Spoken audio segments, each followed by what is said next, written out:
Hello everyone, welcome to Exam Word. I hope आप सभी अच्छे हैं अपने एंड्स पे। आपकी तैयारी अच्छी चल रही है। C U E T P G Q P 4-2 या और भी other course C U E T की डेट्स अनाउंस हो चुकी हैं। आई होप आप अपनी प्रिपरेशंस कर रहे हैं। अगर आप अपनी प्रिपरेशंस को बूस्ट करना चाहते हैं तो प्लीज़ आप एग्जाम वर्ड को ज्वाइन कर सकते हैं। हम आपको live classes, recorded lectures, video test series, mocks and previous year question analysis सब कुछ देंगे। एंड आपको परेशान होने की ज़रूरत नहीं है। अगर आपको लगता है कि आप अपनी प्रिपरेशन बूस्ट करना चाहते हैं तो प्लीज़ ज्वाइन एग्जाम वर्ड।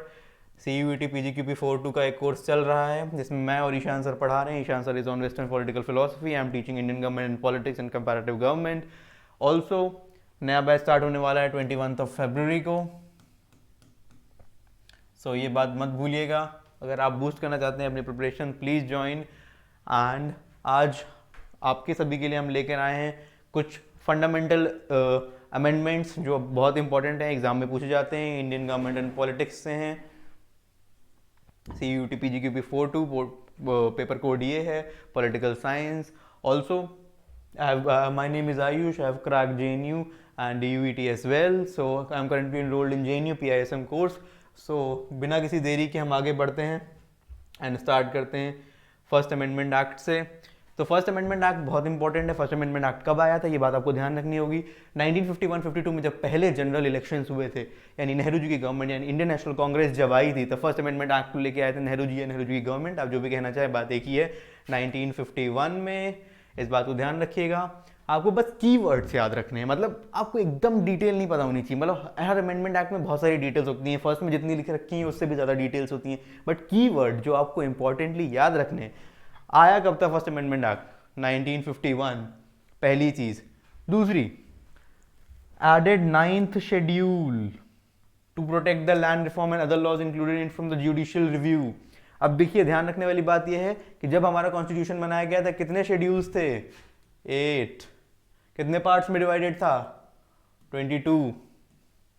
अभी प्रेजेंट टाइम में कितने शेड्यूल्स हैं? 12। कितने पार्ट्स में डिवाइड हो चुका है? 25। तो इन बातों का ध्यान से ध्यान रखिए, मत भूलिएगा। 9 शेड्यूल कब ऐड किया गया था? फर्स्ट अमेंडमेंट एक्ट आया, खटाक से 9 शेड्यूल चला गया। नेहरू जी की गवर्नमेंट लेके आई थी। पढ़ते हैं, empowered the state to make special provision for the advancement of socially and economically backward classes. All right, done. Provided for the saving of laws, providing for acquisition of estates, etc. Added 9th schedule. Very important. बिल्कुल मत भूलिएगा, इस बात को याद रखिएगा। ये बात आपको दिमाग में फर्स्ट शेड्यूल जैसे ही मैं बोलूँ, सॉरी फर्स्ट अमेंडमेंट एक्ट जैसे ही मैं बोलूँ, 9th शेड्यूल आपके दिमाग में आना चाहिए, 1951 आपके दिमाग में आना चाहिए। आगे देखते हैं। Added 3 more grounds of restriction on freedom of speech and expression, namely public order, friend relation with foreign states and incitement to an offence. ठीक है, ये बात भी आपको याद रखनी चाहिए, लेकिन कीवर्ड्स क्या हैं?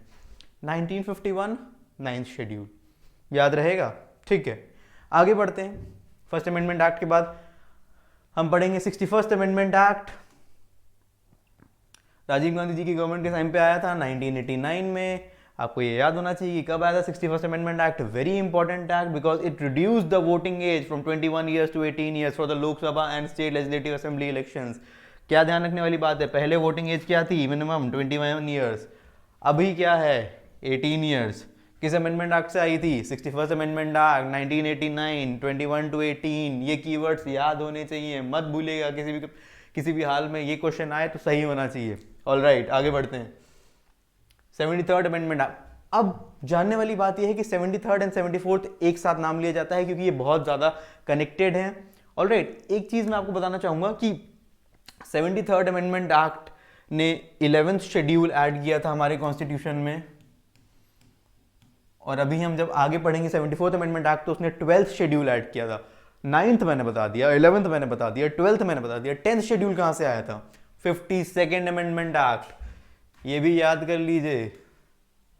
Anti defection law, 52nd amendment act 1985। इन सब बातों का ध्यान रखें, मत भूलिएगा। 52nd amendment, first 9th schedule कहां से ऐड हुआ? First amendment act 1951। 10th schedule कहां से ऐड हुआ? 52nd amendment act 1985। Anti defection law मत भूलिएगा, पढ़ा चुके हैं हम शेड्यूल वाला वीडियो, अगर आपने नहीं देखा तो फिर से देखिए। 11th amendment act, 11th schedule कहां से ऐड हुआ? 73rd amendment act 1992, PV Narasimha Rao ji की गवर्नमेंट के समय पे। 74th अमेंडमेंट एक्ट में कौन सा शेड्यूल हुआ? 12th, अभी आगे पढ़ेंगे। सो जानने वाली बात यह है 73rd अमेंडमेंट एक्ट में क्या हुआ, 1992 में आया था, मैंने पहले ही बता दिया है। Granted constitutional status and protection to the panchayati raj institutions, very important. Panchayati raj institution को कॉन्स्टिट्यूशनल स्टेटस किसने दिया, 73rd अमेंडमेंट एक्ट ने। पीवी नरसिम्हा राव जी की गवर्नमेंट के टाइम की बात है।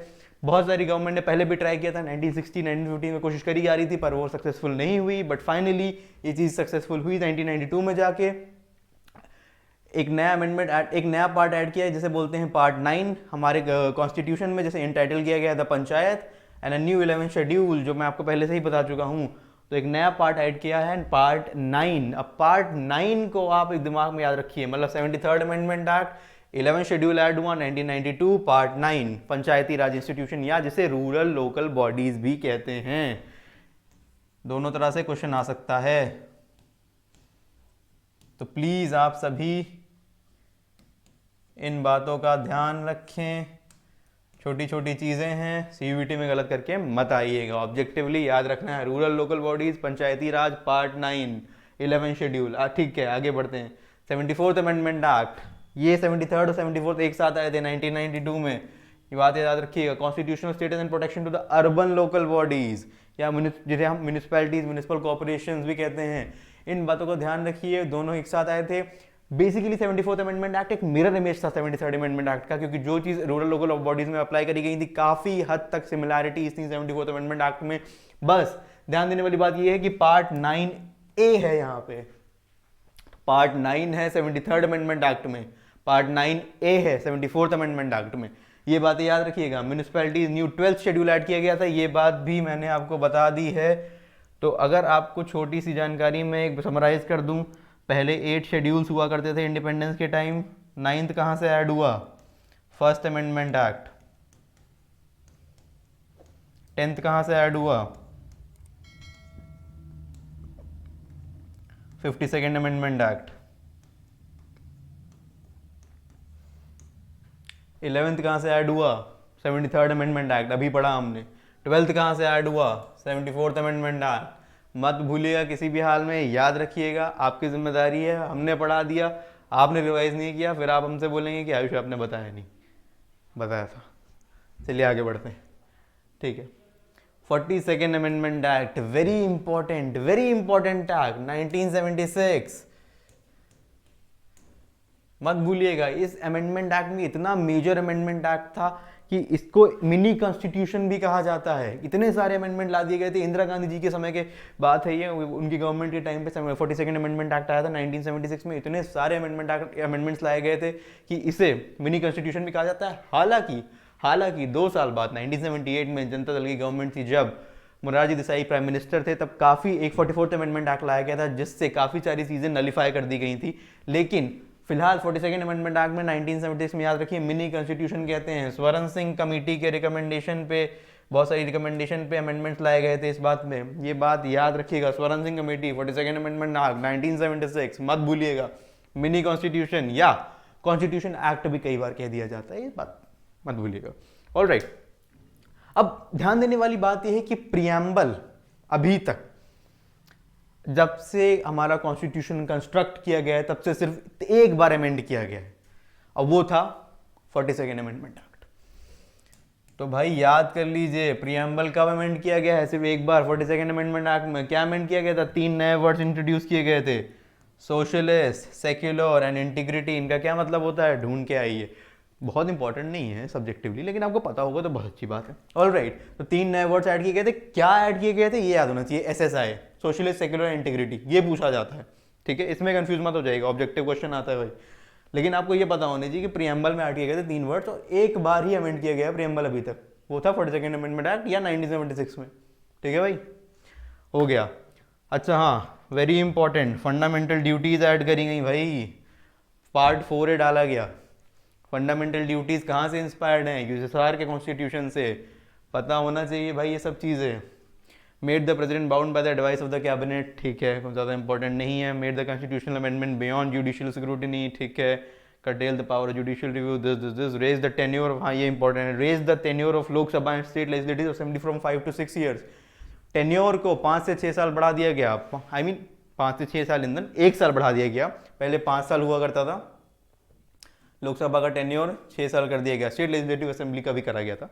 तो इस बात को ध्यान रखिए बेहतर तरीके से। 42nd अमेंडमेंट एक्ट बहुत इंपॉर्टेंट है।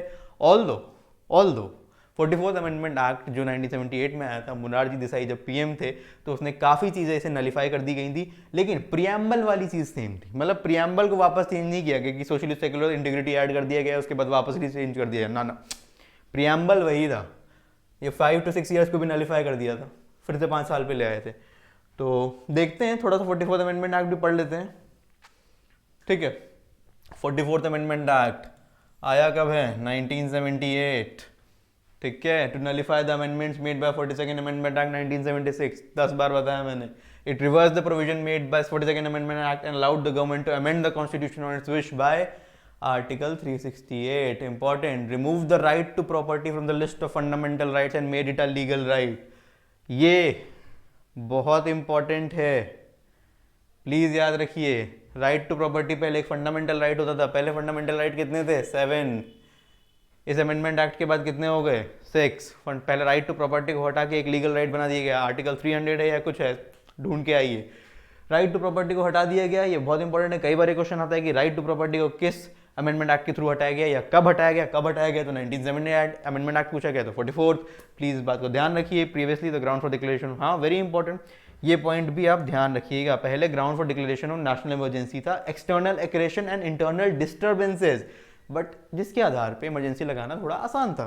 बट 44th अमेंडमेंट एक्ट के आने के बाद उन्होंने क्लियरली स्पेसिफाई कर दिया इंटरनल डिस्टर्बेंसेस को चेंज करके with the word armed rebellion.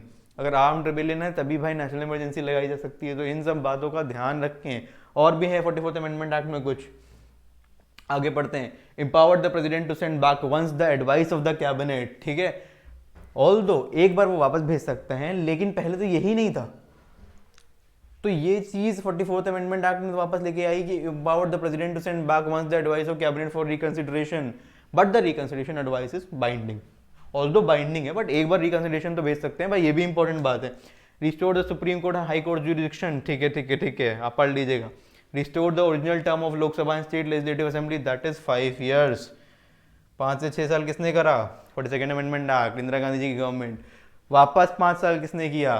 44th amendment act 1978, 2 साल बाद मोरारजी देसाई गवर्नमेंट से जनता दल की।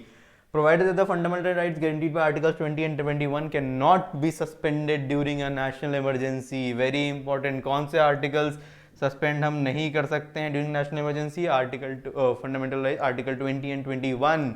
याद रखिएगा। कब ये चीज़ आई थी? 44th amendment act. तो भाई आपको मैंने कुछ इंपॉर्टेंट अमेंडमेंट एक्ट्स बता दिए हैं, और भी कई सारे हैं। जब आप प्रैक्टिस कर रहे हैं, प्रीवियस ईयर क्वेश्चंस लगा रहे हैं, तो आपको मिल रहे होंगे, उन्हें नोट करिए। जो अमेंडमेंट एक्ट रिपीट हो रहे हैं, कुछ बहुत सारे आर्बिट्रेरी होंगे, उन पर इतना ज़्यादा परेशान होने की जरूरत नहीं है, लेकिन जो रिपीट हो रहे हैं, जैसे जो मैंने आपको आज बताए, ये बहुत इंपॉर्टेंट है, रिपीट होते हैं, तो इनको प्लीज़ प्रिपेयर करिए। जो भी मैंने बताया इन बातों का ध्यान रखिए, और हर अमेंडमेंट एक्ट में कुछ की वर्ड्स होते हैं, उन्हें ध्यान रखिए, क्योंकि आपको ऑब्जेक्टिवली पेपर क्रैक करना है, अपनी प्रिपरेशन बूस्ट करनी है, तो एग्जाम वर्ड ज्वाइन करिए, अपना ध्यान रखिए, अच्छे से पढ़ाई करिए, and I wish you all the very best for CUET because exam is approaching near, so please take care, all the very best. Thank you.